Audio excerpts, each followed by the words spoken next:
Pendant la nôtre? Pendant la vôtre? Ladies and gentlemen. Qui m'a proposé de me donner des leçons d'accordéon.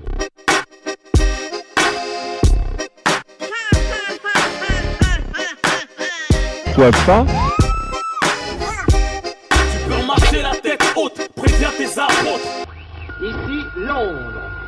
Veuillez écouter tout d'abord quelques messages personnels. On a le dîner, machin chouette, rien à foutre. Second poteau bavard. Te prends pas la tête avec ça. Synchronisation des montres. 5. Elle est pas droite ma cravate, on dirait François Hollande là.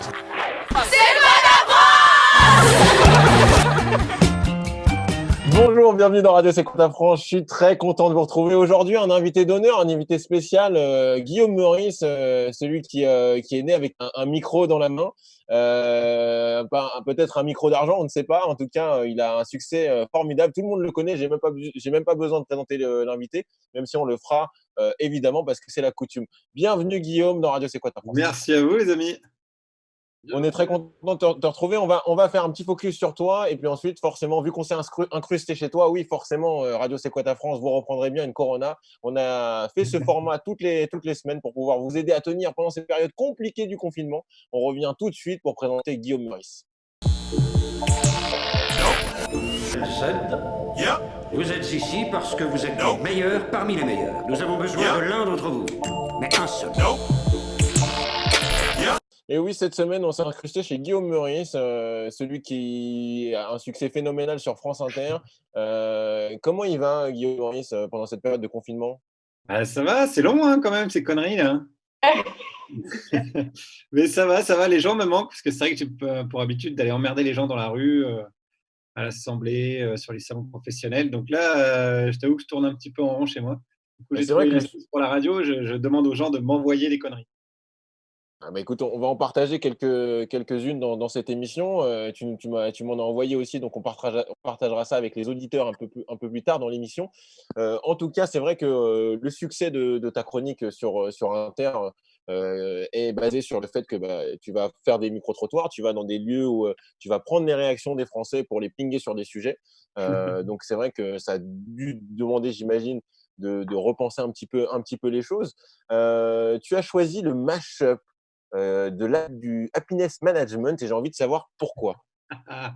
Parce que c'est quelque chose qui me fait beaucoup rire en ce moment, parce que c'est une énorme mode qui est la nouvelle mode des entreprises, quoi. En France, on a 30 ans ou 20 ans de retard sur les États-Unis. Et donc, on vient de découvrir que pour faire bosser les gens vraiment de manière intensive, il ne faut pas leur donner des coups de bâton, mais il faut leur faire croire qu'ils vivent leur meilleure vie au sein de l'entreprise. Donc, il faut leur mettre des machines à smoothie, des baby-foot, des canapés et des petits déjeuners. Et ça me fait assez marrer. Et tout le langage de la Startup Nation me fait pas mal marrer. Ouais. Parce que c'est le même langage qu'avant, sauf qu'ils ont redigitalisé les éléments de langage. Et c'est vrai que ça crée pas mal d'absurdes. Je m'en amuse pas mal sur les salons professionnels. J'ai fait pas mal de chroniques là-dessus. Le langage du marketing, tout ça. Ouais. Il y a quelques pépites, en effet, et je ne me dis pas que tu as choisi le mashup parce que c'est vrai que tu apparais aussi dans certains mashups de l'émission, comme tu as pu le constater. Donc, on va découvrir ça ensemble. Juste avant, je vais présenter quand même si tu les as vus dans la salle d'attente, pas encore dans ton salon, mais peut-être qu'on viendra manger des chouquettes chez toi dès que le confinement sera terminé. Clémentine de la Fabrique Spinoza, la chroniqueuse du bonheur, qui revient nous voir. Comment elle va ? Ça va super, on reste positif, un peu compliqué, mais… Tu nous donneras tes techniques tout à l'heure, justement pour garder le moral pendant cette période de confinement. Et Conan qui aussi a une actualité assez remplie. Comment il va ? Il va bien. Écoute, je suis dans une petite cabane. D'ailleurs, il y a un petit feu. J'ai fait un petit feu juste ici, là. On est il y a une petite rivière, c'est très sympa. Écoute, j'essaye de prendre mes distances avec le Covid-19. J'ai attrapé un petit poulet, voilà, que j'ai cuit, tu sais, pour la bonne franquette. Et voilà, je pense que c'est ça. Alors, on parlait de d'être tranquille, d'être bien dans ce moment un peu compliqué. Bon, bah voilà, j'ai fait mon choix. Voilà. Est-ce que tu dirais que cette période de confinement t'aide un petit peu à revoir ton rapport à la nature, ton rapport au monde extérieur?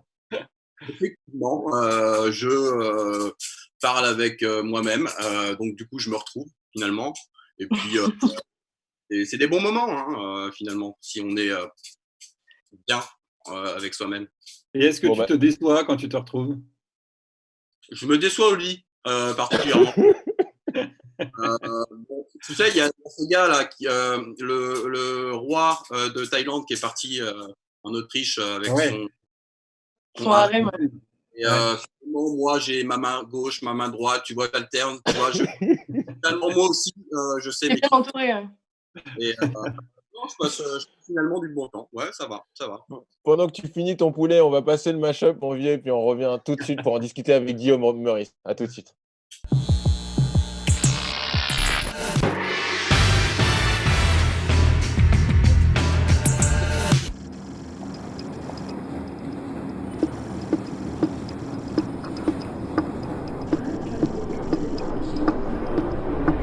Bref, aujourd'hui je travaille dur. Le téléphone sonne. Je fais semblant de ne pas entendre. Il continue de sonner. Je tourne la tête. Il sonne encore. J'exprime mon mécontentement. Okay, Houston, we've had a problem here. This is Houston. Say again, please.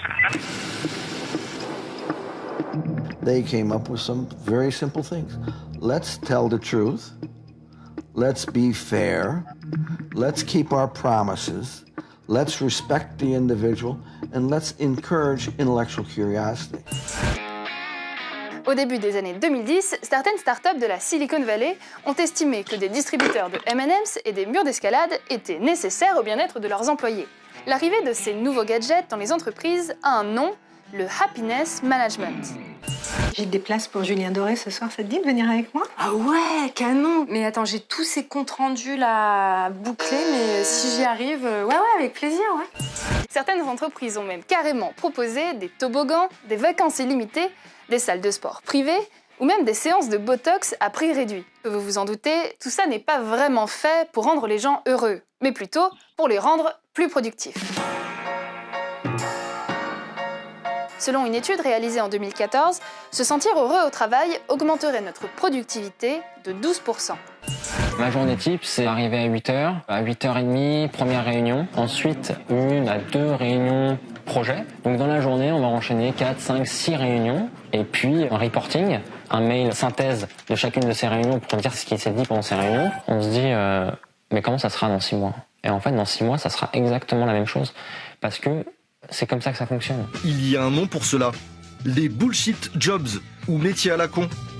Selon un sondage, 12% des Français ont le sentiment d'en exercer un.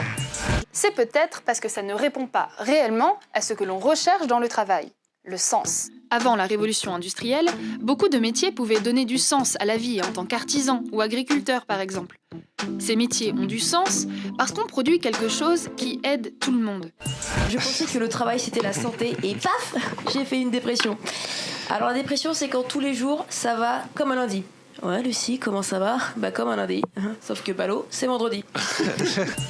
À Londres, nous avons rencontré l'homme qui a inventé ce concept de bullshit jobs. Il y a les larbins, les porte-flingues, les rafistoleurs, les cocheurs de cases et les petits chefs. Le dîner avec nos hommes, ça marche toujours? J'avais complètement zappé. Du burn-out ou même du bore-out qui arrive lorsqu'on s'ennuie trop au travail, il existe désormais le brown-out, lorsqu'un salarié ne comprend pas ou plus le sens de son travail. Brown-out means power loss at work. They're not particularly energized or engaged, but they're still vaguely there. Des gens m'ont écrit et m'ont dit « Oh mon Dieu, vous avez raison, je suis un avocat d'affaires et je n'apporte rien à la société. Je suis déprimé tout le temps. » Littéralement, c'était les mots utilisés. Et finalement, avec le happiness management, c'est apporter au salarié ce qui semble utile à son bien-être. C'est une vision finalement hyper utilitariste, hyper normée du bonheur, qui peut être mise en cause parce que la définition du bonheur finalement est très personnelle. Tu veux faire un ping-pong? Personne ne veut jouer avec moi. Quoi? Faut pas. Je comprends pas, on a le droit de jouer, on n'a pas le droit de jouer. Ok, sur le principe, oui, on a le droit. droit de jouer au ping-pong. Le problème, c'est qu'il y a un algorithme qui mesure notre temps de pause en fonction de l'inactivité de notre poste de travail. Et s'il constate que tu fais partie des 20% les moins productifs de la boîte, tu reçois une notification qui t'informe que t'es viré. Du coup, pour te rassurer, les gens aussi grisonnants que bedonnants t'ont dit « On va remettre de l'humain au travail !» Lucie réfléchit, si on veut remettre l'humain au travail, c'est que lui-même il est parti. L'humain lui-même a posé sa rupture conventionnelle. Et toi t'attends l'humain au travail. C'est comme Xavier Dupont de Ligonnès. Tu penses l'avoir trouvé ? C'était pas lui. On a des problématiques qui sont des problématiques environnementales, des problématiques sociétales, des problématiques sociales. Mais en fait, on a tellement splitté la conscience qu'il y en a plus. De retour chez Guillaume Meurice, vous reprendrez bien une Corona. En l'occurrence, moi je voulais savoir, dans ce contexte actuel de la pandémie, pourquoi est-ce que tu as voulu faire le focus sur le happiness management ? Qu'est-ce que ça t'inspire ? Parce que une fois que la pandémie sera terminée, les gens ils vont retourner bosser comme avant. On parle toujours de est-ce que ça va changer ? Qu'est-ce qui va changer dans le monde après cette pandémie ? Est-ce qu'on va plus se remettre en question sur notre manière de produire des choses utiles ou pas utiles ? Est-ce qu'il va y avoir cette prise de conscience-là ? Je ne suis pas hyper optimiste sur la chose et j'ai plutôt tendance à penser qu'on va recommencer comme avant avec les mêmes conneries et pas se poser la question du sens. Parce que le principe du happiness manager, c'est d'arriver et de dire bon, y a un mal-être dans l'entreprise, je vais remettre un peu de bonheur. Donc, c'est un pansement sur une jambe de bois, quoi. Au lieu de se poser la question, mais en fait, qu'est-ce qu'on fout là à fabriquer un truc qui peut-être ne sert à rien, quoi. C'est ce que le reportage disait, là, le match-up disait sur les bullshit jobs. Plutôt que de se poser la question du sens de ce qu'on fait, on dit bon, allez, il faut le faire quand même, on va trouver la manière la moins pire de le faire en créant encore un poste qui est pour moi absurde, quoi. Donc, je ne sais pas si la société va changer après cette pandémie. Non, mais j'espère, je ne veux pas non plus faire le mec. Tu mettrais plutôt un billet sur non, du coup, tu ne penses pas que ça peut être le moment aussi de… Les gens, je ne sais pas, moi, je n'ai pas d'enfants, mais on en parlera dans la prochaine émission, mais ceux qui ont des enfants, peut-être c'est aussi l'occasion de pouvoir leur expliquer qu'est-ce qui se passe et comment on peut changer ça. Plutôt que d'expliquer aux enfants, il faudrait que tout le monde se prenne en main pour changer ce bordel-là, quoi. Bien sûr. Mais c'est marrant parce que c'est un virus qui a pour conséquence le gauchisme, c'est-à-dire que d'un coup, l'État se rend compte que ah ouais, finalement, on peut peut-être nationaliser des boîtes. Ah ouais, finalement, on peut peut-être payer les gens qu'on traitait comme de la merde avant et on peut les payer mieux parce que peut-être c'est ces gens-là qui font tenir la société. Donc c'est drôle, quoi. Quand même, les infirmiers, les infirmières, ils gueulaient dans la rue il y a encore un mois ou deux, quoi. Et ça fait longtemps que ça dure. La grève aux urgences, ça fait hyper longtemps que ça dure. Et le gouvernement s'en foutait. Et là, tout le monde se rend compte qu'en fait, finalement, c'est important. Donc, Vas-y, Clem, je t'en prie. On est au bout d'un système et la pandémie, on se rend compte maintenant que le système dans lequel on était depuis des années et des millénaires, là, ça ne va plus du tout, le capitalisme, je parle bien, et que c'était quelque chose qui nous éloignait de l'humain. Et justement, ce qui se passe maintenant avec toute la solidarité qui se met en place, toutes les assos qui essayent justement de créer du lien malgré la distanciation sociale, on se rend compte qu'on serait beaucoup plus heureux justement dans une société un peu plus humaine, avec un peu plus de sens et des vrais liens, etc. Mais je crois que tout le monde s'en rendait compte avant, sauf les gens qui dirigent, malheureusement, quoi. Parce qu'il y a toujours eu ce principe de solidarité. Par exemple, en France, il y a un tissu associatif qui est hyper fort. C'est-à-dire que s'il y a une grève des bénévoles, par exemple, en France, le pays, il prend feu en 15 jours, quoi. S'il n'y a plus personne qui fait de la bouffe au SDF, ou quand même des gamins au foot le dimanche, ou qui fait de la solidarité avec les personnes âgées. En fait, il y a tout ce pays tient avec des gens qui travaillent en n'étant pas payés. Donc, et justement, les bénévoles, en fait, ils réparent le travail que l'État ne fait plus. Ils sont là pour pallier au fait que l'État, justement, il y a plein d'endroits où ils pêchent. Et heureusement qu'on a un tissu de bénévolat aussi fort, notamment à Paris. Enfin, c'est hyper important. D'accord. La vérité, c'est que les gens, il y a beaucoup d'associations, on est d'accord, mais la plupart des gens, ils s'en foutent. Le premier truc qu'ils vont aller faire, qu'est-ce qu'ils disent ? On va aller picoler, on va aller faire la fête, on va aller faire ce qu'on a perdu. Donc, oui, moi le premier. Complètement. On a plein de bonnes choses à faire, mais finalement, ce qu'on va faire, c'est qu'on va rattraper ce qu'on a perdu, tout le confort qu'on a perdu. Donc moi, je ne pense pas qu'on va aller dans une recréation de la société à cause du Covid-19. Je pense qu'on va plutôt aller dans OK, ça nous a bien fait chier, maintenant on va récupérer notre confort et on va profiter à fond. L'un n'empêche pas l'autre, hein. On peut aller boire des coups et discuter à une société meilleure. D'ailleurs, c'est peut-être la Avant qu'on parle de 4-4, parce que je l'ai pas conduit pendant 4 semaines, tu vois. Avant qu'on passe à la prochaine section, les solutions que vous allez nous préconiser et nous conseiller, moi j'ai une question. Est-ce que pour Guillaume, et puis ensuite Clémentine nous présentera quelques alternatives pour garder le sourire, garder le bonheur. Guillaume, on veut savoir, est-ce qu'il y a un baby-foot à France Inter? Non, il n'y en a pas. Je crois pas. Voilà, tu vois, c'est ça le problème, mon vieux. C'est ça qui va pas. C'est ça qui va pas. Il n'y a pas de machine à smousser. Mais il y a de l'open space quand même. Il y a de l'open space en voiture, voilà. Non, mais je te taquine avec ça, mais c'est vrai que vous avez, excuse-moi Clem, vous avez eu une période de mobilisation très forte, comme les hôpitaux, comme d'autres services publics. On en a parlé dans l'émission. Il y a beaucoup d'associations qui sont venues nous voir depuis le début de la saison. Donc, on fera, d'ailleurs, dans le prochain format, on parlera des bénévoles et on fera un format sur le revenu universel encore une fois, parce que c'est aussi l'occasion d'en reparler. Mais en l'occurrence, c'est vrai que vous étiez extrêmement mobilisés sur ces questions-là. Est-ce que tu penses que ça peut faire bouger des lignes dans le service public de façon générale, mais aussi à Radio France? De toute façon, la vie n'est que rapport de force. Donc, quand il y a un plan d'économie à Radio France qui a pour conséquence de virer 300 personnes, si on ne se mobilise pas maintenant, de toute façon, il y aura 300 personnes dans 6 mois, encore 300 personnes, etc. C'est une stratégie de casse du service public. Bon, ça, c'est assez classique. On n'en attendait pas moins de Macron. Il y a un peu une petite vengeance perso de la part de Macron qui n'a pas l'air d'apprécier énormément Radio France, parce que potentiellement, il pense que Radio France ne l'apprécie pas, parce qu'on fait des bonnes audiences. Donc, il n'y avait pas urgence non plus à ce plan social. Donc, il y a peut-être un peu de ressentiment et de vengeance personnelle. Ça, je ne sais pas, ça, c'est mon ressenti. Mais si on ne se mobilise pas… Qu'est-ce que tu dis, pardon?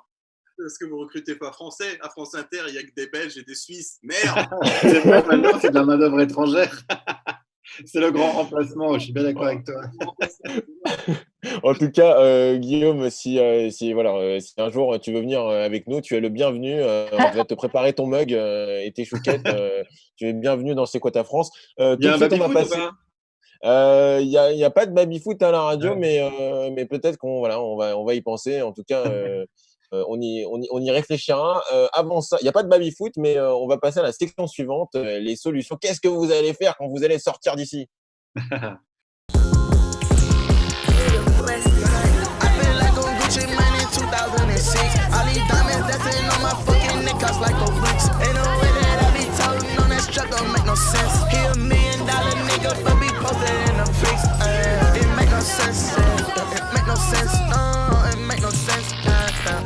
Oui, tous vos amis vous harcèlent de messages. Qu'est-ce que tu fais? Est-ce que tu vas bien? Et quand est-ce qu'on va pouvoir sortir? D'ailleurs, peut-être que Guillaume Meurice, tu peux nous dire quand est-ce que tu penses qu'on va sortir. Moi, personnellement, je mets un petit billet. Je mets un petit billet sur la fin avril, comme ça, on sort tous pour le 1er mai pour faire la fête tous ensemble. Qu'est-ce que tu en penses?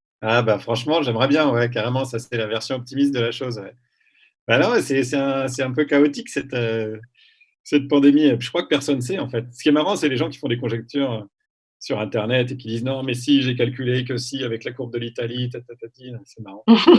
Ça occupe. Clémentine, est-ce que tu peux nous présenter quelques initiatives pour garder un petit peu le moral? Comment est-ce que tu t'organises? Comment vous organisez la Fabrique Spinoza qui présente la philosophie aussi du bien-être et du mieux vivre ensemble?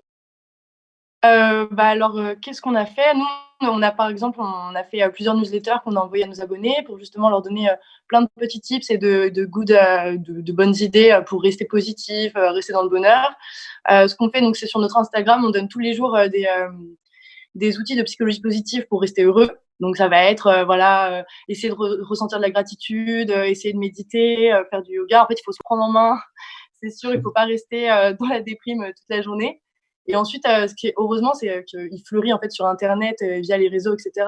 Tellement d'initiatives positives, notamment, on peut écouter plein de podcasts de France Inter, France Culture, etc. Il y a la culture qui vient à nous, on peut regarder des opéras en ligne gratuitement. Enfin, c'est génial ce qui se passe en ce moment. Donc, on a finalement tous les outils pour rester positif, rester cultivé, s'enrichir, voilà. Guillaume, Non, comment tu fais pour t'organiser, toi? Parce que je sais qu'en plus, tu es en contact avec les hôpitaux. Alors, raconte-nous un petit peu comment ça se passe. Vous vous organisez, vous faites des cours de yoga ensemble? on a un baby-foot, déjà. Non, mais alors, parce que moi, en plus d'être marrant et d'avoir une moustache, je travaille aussi. D'ailleurs que là, avec ma boîte, on travaille pour les hôpitaux de Paris. Donc, on travaille à la Pitié-Salpêtrière et on va livrer des repas aux médecins qui travaillent sur le Covid-19. Et du coup, Vous avez déjà la version 29? Prévenez-nous, les gars. il faut dans le futur déjà. Dans le futur, ouais. Mais du coup, on va dans l'hôpital à la Pitié-Salpêtrière, donc on fait le tour, etc. Et puis on croise les malades, etc. Donc forcément, on a le masque, on a tout ce qu'il faut. Et alors c'est super angoissant parce que il y a la moitié de l'équipe, ils ont commencé à faire la saison et puis ils sont rentrés chez eux parce qu'ils ont peur d'attraper la maladie. Et il y en a d'autres comme moi qui n'ont personne à tuer autour, je vis tout seul, donc concrètement, j'ai pas de papy ni de mamie à faire décéder, donc moi j'y vais. Effectivement, c'est une expérience assez intéressante. Tu vas dans les hôpitaux, tu vois effectivement les hôpitaux, la catastrophe que c'est au niveau d'organisation et puis les locaux, etc., ils sont débordés. Il y a un truc que je voulais parler, alors, ça va être super intéressant de voir, je ne sais pas si on aura des chiffres ou quoi, mais sur les dommages collatéraux que le Covid-19 fait. C'est-à-dire qu'il y a énormément de gens, par exemple dans le 93, je crois que le pourcentage de personnes qui sont décédées a augmenté en une semaine, genre de 60% ou truc comme ça. Non, 35%, je crois. Je ne peux pas dire des conneries. Et en fait, ce n'est pas dû au Covid-19. C'est dû au fait que on s'occupe du Covid-19 et donc du coup, on ne s'occupe pas des autres. Évidemment. Bah oui, parce qu'il y a les morts naturelles dans tous les cas. Parce qu'on s'en occupe pas. Non, mais les gens continuent de mourir et d'être malades de d'autres maladies que le Covid, et du coup, c'est sûr que ça, c'est la merde. Il y a un tri qui se fait. Et comme maintenant, la mode, c'est le Covid-19, et si tu as une attaque cardiaque, il vaut mieux pas que tu ailles à l'hôpital. Voilà. Alors, j'ai vu qu'au niveau des chiffres, tu étais un peu approximatif, Conan. Donc, on va faire un petit quiz pour voir si vous avez bien suivi l'actualité. Guillaume, j'espère que tu as bossé, mon vieux. Mais avant ça, j'aimerais que tu donnes aux auditeurs une de tes techniques que tu fais pour garder le moral au-delà de la radio au quotidien. Parce que, par exemple, est-ce que tu t'es remis à la boisson? Parce que j'ai vu que les Nicolas avaient ouvert. Quel est ton secret, Guillaume, pour garder la bonne humeur? Eh ben moi, j'ai fait l'inverse, parce que c'est vrai que d'habitude, toute l'année, on a tendance à plutôt aller boire des coups avec des potes après l'émission ou avant, des fois pendant. Appelle-nous la prochaine fois. Quoi? Appelle-nous la prochaine fois, on viendra avec plaisir. Ben voilà, carrément. Ben ouais, très bien, avec plaisir. Mais là, je t'avoue que non, j'ai rien à boire chez moi, donc et puis boire tout seul, ça me passionne pas trop. Non, j'ai pas vraiment d'astuce, hein. Je sais pas, le cerveau, il fonctionne bizarrement, quoi. Des fois, tu te dis, est-ce qu'il faut mieux que je fasse croire à mon cerveau que ça va durer 3 mois pour être agréablement surpris? Tu sais, tu essayes de niquer ton cerveau comme ça, mais ton cerveau, il n'est pas dupe vu que tu essayes de le niquer avec ton propre cerveau. Donc, ça c'est la technique d'Édouard Philippe, me semble-t-il. Hein. Comment tu dis? C'est la technique d'Édouard Philippe, me semble-t-il. Hein. Ouais, c'est ça. Lui aussi passe par pas mal de techniques, tu le vois. Oui. Tu vois qu'il improvise. La meilleure étant Ndiaye, évidemment. Forcément. Et d'ailleurs, bravo pour tes derniers commentaires, parce que c'est vrai que. C'est elle, bravo. Hein, c'est vraiment non, mais je veux dire, bravo de le souligner, parce que c'est vrai que. Oh là là. On va passer au quiz, les amis, si vous êtes d'accord. Je vais tester vos connaissances sur le coronavirus. Et oui, vous reprendrez bien avec le corona. On se retrouve tout de suite.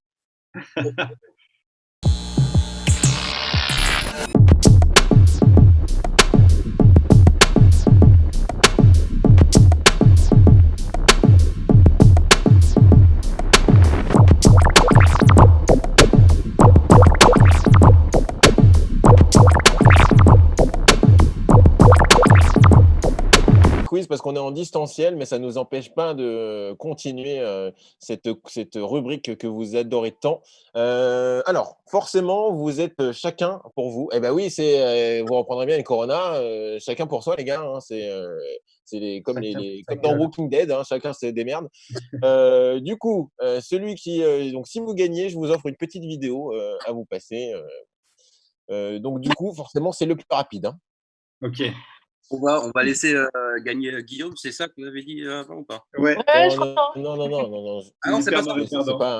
On n'est pas comme ça, tu sais. En plus de ça, je crois qu'il y a eu un problème avec le Deliveroo parce que j'ai toujours pas reçu ta mallette, Guillaume. Donc, En ce moment, tu sais, les chauffeurs privés, les Deliveroo, ils arrêtent, quoi. c'est vrai. On les embrasse d'ailleurs. J'en ai vu quelques-uns en allant faire mon jogging là tout à l'heure. Donc, on sait que c'est pas évident pour eux. On essaiera peut-être de faire un format sur. On avait fait sur Uberisation. Ça pourrait être intéressant de refaire un format en distanciel. On va s'organiser en coulisses. Alors, question numéro 1. Je n'ai pas que des mauvaises nouvelles. Dans quelle région a-t-on atteint le turning point ou le pic? C'est-à-dire qu'on comptait plus de guérisons que d'admissions. En Chine. Eh non. Attends, région française, tu veux dire? Région du monde. Ah. Région du. C'est quoi? C'est en France. Je vous donne un indice. C'est en France. Eh ben, en Alsace. C'est une bonne réponse. 1 point pour Guillaume Maurice. Ouais, on dirait pas. C'est où? C'est où? Dans le Grand Est. Grand Est, cher ami. Alors, du coup, tu as gagné une vidéo, cher ami. On ne sait pas, c'est la surprise. Sur quoi tu vas tomber? Nous sommes en guerre. Nous tous? Parce que moi j'ai des trucs à faire là. Hein, il faut que j'aille à la poste, des trucs importants, tu vois. Très bien, Guillaume, bravo. Voilà, tu as débloqué la. Ouais, on l'aime beaucoup aussi, on l'embrasse. Ouais. C'est une vidéo aussi que j'ai piquée sur TikTok parce que je suis tombé sur TikTok là depuis que je suis confiné et franchement des fois il y a des pépites sur TikTok. Ouais. Donc ça fait partie de je sais pas si tu connais un peu TikTok ou pas. T'es branché réseaux sociaux ou pas, Guillaume? Beaucoup trop vieux. Non, c'est vrai que je connais pas. On va passer des trucs TikTok sur Twitter, tu vois. D'accord, ok. Tu vois, mais il paraît qu'il y a plus de haters sur Twitter, c'est pour ça que j'y vais pas trop. Ouais, moi j'aime bien la bagarre. Alors, question on va voir ça si tu aimes la bagarre. Question numéro 2. Qui a dit ceux qui sont hospitalisés sont ceux qui n'ont pas respecté le confinement? Ah bah ouais, c'est trop facile. C'est le général. Je réponds pas, c'est trop facile. Général comment, genre je sais plus, général des armées, des militaires, non? Oula, tu t'emballes. Il y a un rapport avec l'autorité, mais c'est pas ça. Merde. Il a une grande casquette. Oh, les gars, vous allez me faire honte devant Guillaume, là. Vous n'avez pas bossé, hein. C'est pas bien ça. C'était hier, donc c'est assez. Une grande casquette. Je vous donne la réponse parce que Conan, tu vas pas trouver à mon avis. En plus, on entend ton clavier, mon vieux. Alors, du coup, c'était monsieur. C'est Clémentine qui a triché. Ouais, bravo. Hein. Bravo. On peut vraiment faire confiance à personne. Alors. Comment tu veux lutter contre Guillaume? C'est juste pas possible. Non, mais là, c'est vrai que c'est mon chouchou. Le préfet de police de Paris, c'est mon chouchou. Et tu voulais de la bagarre, voilà. Ouais. Du coup, très bien. Une dernière pour la route, pour essayer de sauver l'honneur quand même. C'est quoi ta France, s'il vous plaît? Alors, qui a présenté ses excuses à l'Italie? Donald Trump. Non, ça aurait pu. Ah, je sais pas, tiens ça. Ah, tu vois, t'as bien fait de venir, mon vieux. Hein. Ouais. Un Français? Non, on est dans un contexte européen. Et je vais vous donner avec précision sa nationalité. Mais attends, c'est présenter ses excuses pourquoi? Pour qui? On ne sait pas. Quand? Pour la gestion de ce qui s'est passé en Italie. Ah, donc c'est une Italienne? Ah ouais, c'est une Italienne. Non, justement, elle est allemande. Angela Merkel. Angela Merkel. Non. Merde. Qu'est-ce que je te dise? Tu connais une autre Allemande, Clem? Non, j'ai d'abord. Vous avez le droit de me donner son titre, si vous voulez. La chancelière. Allez hop. C'est le seul titre que je connais en Allemagne. Bah, une ministre, non? Une ministre de je sais pas quoi? Ah, ça va être compliqué. Bon. Mais je vais vous donner la réponse parce que voilà, on a quand même réussi à.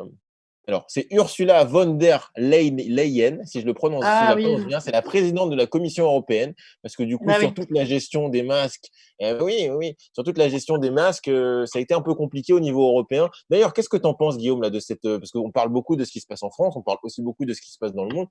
Cette organisation ou cette pseudo-non-organisation européenne, comment tu comment tu la vois, toi? Non, c'est là qu'on se rend compte que l'Europe, c'est juste un projet économique, quoi, à la base. Mais on le voyait déjà avec la crise des migrants, quoi, tous les réfugiés qui se noient en mer. L'Europe fout rien, quoi. C'est pas du tout une Europe sociale ou une Europe humanitaire ou une Europe sanitaire, quoi. C'est juste un modèle économique, donc c'est pas très très intéressant. L'Europe sanitaire, non, mais ça c'est super, je le stabilote. L'Europe sanitaire, c'est vrai qu'on n'en parle pas. J'ai Non, mais des c'est éléments de langage. non, mais c'est super, franchement. C'est vrai que ça fait partie des trucs qu'on pourrait développer, ou en tout cas qui mériteraient d'avoir plus d'espace médiatique et social. Très bien. Écoutez, vu que vous avez quand même été valeureux, je vais vous passer une dernière vidéo. On a ça en stock, cher ami. Est-ce que tu peux nous passer une petite vidéo? Avant le confinement, j'avais du mal à savoir quel jour on était. Maintenant, j'en ai plus rien à foutre. Voilà, c'est aussi une petite vidéo sur TikTok et forcément, on ne sait plus quel jour on est. Ouais. Donc, voilà. Comment vous vivez ça d'ailleurs? Parce que tu nous as parlé du happiness management, ça a amené beaucoup de choses de télétravail, tu en as parlé tout à l'heure. Est-ce que les jours se ressemblent finalement? Comment vous vivez ça? On boit tous les soirs. Hein. Ouais. Il n'y a plus de samedi ou de vendredi, moi. Non, moi j'ai l'émission tous les jours quand même, donc on a repris un petit rythme de vie, quoi. Alors, ce qui change, c'est qu'on l'enregistre à midi, donc voilà, on a une petite réunion le matin par Skype à 8h30, et puis après on enregistre à midi. Donc, j'ai retrouvé une espèce de pseudo-rythme bizarre, parce que je vais de mon lit, et juste là, à mon bureau qui est là. Mais quand même, ça cadre un peu la journée, c'est pas dégueu. Alors, très bien. On va passer à l'une des dernières sections. Merci d'avoir survécu au quiz.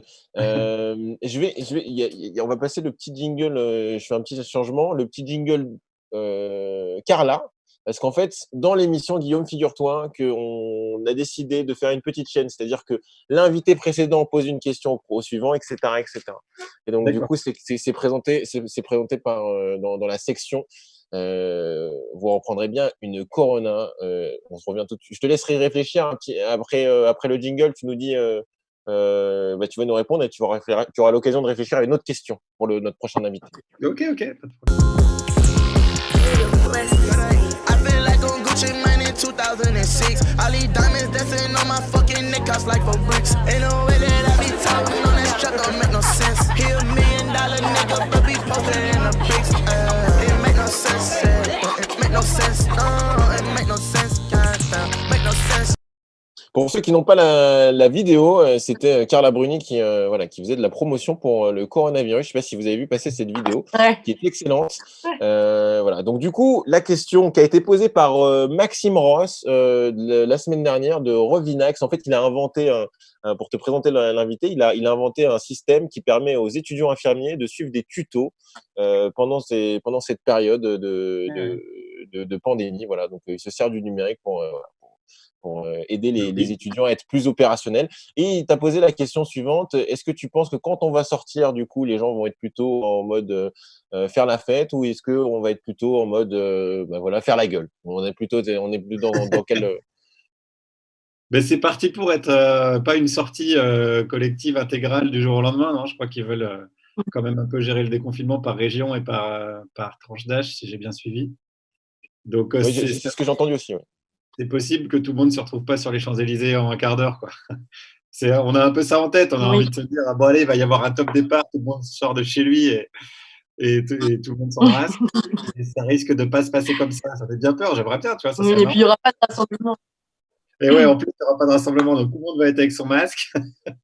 Ça risque d'être quand même encore un peu anxiogène un poil de temps, quoi. Même si on peut sortir et se déplacer, c'est pas sûr qu'on retrouve la patate tout de suite. Donc je sais pas si les gens ils font la gueule ou ils souriront parce qu'ils auront un masque, on ne saura pas. Bien vu, bonne réponse. Et d'ailleurs, je sais, on a un petit peu parlé pour préparer l'émission et puis je t'ai un petit peu espionné. Donc je sais quel genre de vidéo tu regardes sur Internet. Et donc du coup, vu que tu as été brillant au quiz, on a décidé de passer une vidéo que tu as regardée. Je l'ai trouvée dans ton historique, figure-toi. On va passer cette vidéo dans un instant. Et puis ça te laisse l'occasion de penser à une prochaine question pour l'invité suivant. L'invité suivant, c'est Mounia qui est une bénévole, t'en parlais tout à l'heure, des bénévoles. Et en fait, du coup, elle travaille beaucoup avec les hôpitaux de Paris. Le prochain format, c'est Solidarité 3.0. Donc voilà, pendant cette petite vidéo, je te laisse réfléchir à la question pour notre prochain invité. À tout de suite après la vidéo cachée de notre ami Guillaume. J'ai vu sur les réseaux sociaux qu'un confinement, c'est pour beaucoup l'occasion de récurer son appartement de fond en comble, de faire ce grand ménage de printemps qu'on remet toujours à plus tard. Chérie, je t'ai tout préparé là. Mais attention, je suis un homme moderne, on partage les tâches. Moi par exemple, je fais la vaisselle. Hop, 60 degrés. Ce matin, j'ai lu dans le journal qu'il y avait 3 maires à l'hosto et 2 conseillers municipaux morts. Ça peut quand même pas être à cause de la campagne des municipales. Ouh, c'était vraiment une super idée ces élections. Bien joué Édouard Philippe. J'ai lu qu'Édouard Philippe il chiait dans son petit costume cintré à l'idée que les particuliers puissent commencer à porter plainte contre l'État pour la gestion de la crise. Vous me connaissez, je suis taquin. J'ai trifouillé sur internet et j'ai trouvé ce petit site très bien fait. Ça s'appelle plaintecovid.fr. Ça propose des modèles de plaintes tout faits à télécharger chez soi. Mais faudrait pas trop en parler parce que ça risquerait de foutre la merde. Chut. Plainte Covid avec plainte au singulier. Tellement il flippe, Édouard Philippe, il s'est mis à féliciter tout le monde. Les infirmiers, vous êtes géniaux. Les médecins, je vous kiffe. Psartek les profs. Et tiens Édouard, du dermophile indien. Tu dois avoir les lèvres un peu gercées à force de sucer la France entière. On dit merci qui? Merci Véran et Buzyn. Il paraît qu'ils ont installé des gloriots la Matignon et qu'ils vont rajouter une case sur l'attestation de sortie, se faire bien pomper par Édouard Philippe. Apparemment, vous avez même le droit d'y aller avec votre animal domestique. Regardez Miskine, il dort comme un bienheureux. Hein Miskine? Il a du talent, tonton Édouard. Plein de Covid, tout attaché, sans tirer. Ah, j'en ai imprimé 1500. Plaintecovid.fr. Hier, Castaner, il a pris tous les masques aux policiers pour les filer aux soignants. Bravo la gestion de crise. Comme ça, les médecins seront bien protégés quand ils intuberont les flics. Plaintecovid.fr, hein, pas .com. Regardez comme le personnel soignant est bien équipé.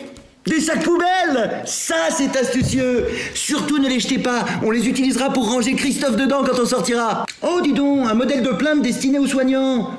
Qu'est-ce que c'est bien foutu, ce site! Chérie, j'ai fini la vaisselle, tu peux ranger!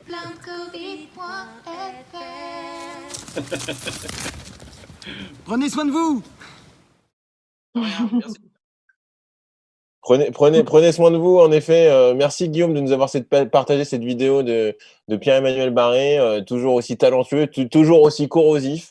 C'est un vrai plaisir et c'est vrai qu'il fait partie des gens qui nous permettent de garder le moral pendant cette période de confinement. Voilà. L'émission va bientôt toucher à sa fin. Est-ce que tu as une question pour notre prochain invité? J'en ai 2. Vas-y, on t'écoute. Quelle sanction elle imaginerait pour Agnès Buzyn au sortir de son procès? Et qu'est-ce qu'elle ferait si elle était ministre de la Santé? Oh. Ça sera transmis avec grand plaisir.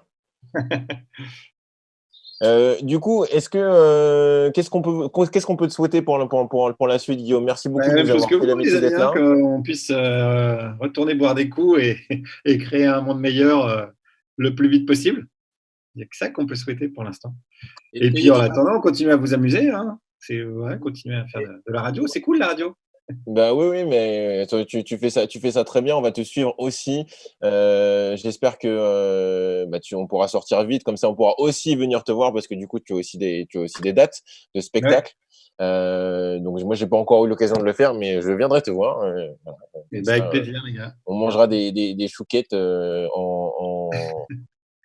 en bac, voilà. Est-ce que vous avez les amis, est-ce que vous avez un petit mot pour Guillaume pour clôturer cette émission? Qu'est-ce que vous voulez partager avec nous? Moi je te souhaite plein de bonheur et de continuer comme ça à nous faire rire autant parce que c'est comme ça qu'on tient aussi pendant le confinement. Cool, merci. Voilà. Et puis moi je tiens à dire que c'était une émission extrêmement intéressante et que à l'occasion dans la rue je viendrai te serrer la main, Guillaume. Voilà. Avec plaisir. Tu te désinfecteras quand même un peu parce que on sait que tu es beaucoup à la pitié, mon vieux. Donc, du coup, voilà. Tu vois. Ouais. Les mesures de précaution, s'il te plaît. Un truc du cool. avec du coup. Oh, Guillaume, merci beaucoup de nous avoir invités et de nous avoir laissé t'incruster sur ton canapé. C'était un vrai plaisir. Du coup, on se tient au courant. Merci beaucoup d'être venu nous voir dans Radio C'est quoi ta France. À très bientôt. On va finir avec le jingle et on se retrouve dans la prochaine émission. On parlera justement de la solidarité, comment est-ce qu'on peut s'organiser avec les bénévoles, avec les hôpitaux. Voilà. Donc, ce sera dans le prochain podcast. À très bientôt. On vous aime.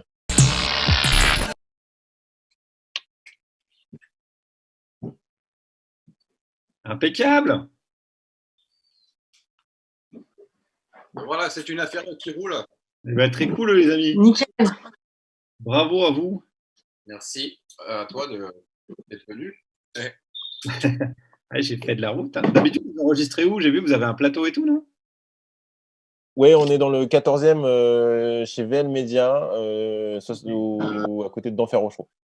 Ok. Il y a Cyril qui a planté.